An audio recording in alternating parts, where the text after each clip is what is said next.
The National Electrical Code does not approve the use of an LB connector as a junction box for outdoor applications. It is specifically designed for use as a conduit body for joining or terminating conduit. While an LB connector is watertight, it does not provide adequate protection from moisture and condensation in outdoor environments.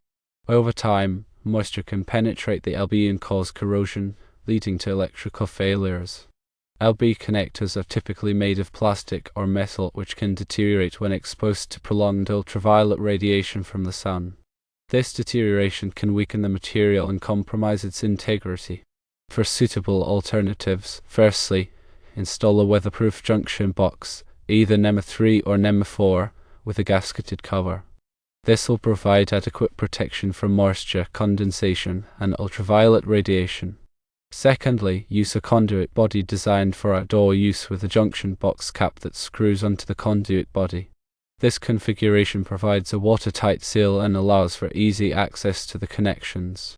Thirdly, you can bury an in-ground junction box below the ground level. This option requires excavation but provides excellent protection from the elements. Fourthly, use waterproof wire connectors such as Marretts that are specifically designed for outdoor applications. While these connectors are not as robust as a junction box, they can provide a watertight connection in limited spaces. It is crucial to adhere to the NEC requirements and use suitable junctioning methods to ensure the safety and reliability of your electrical system.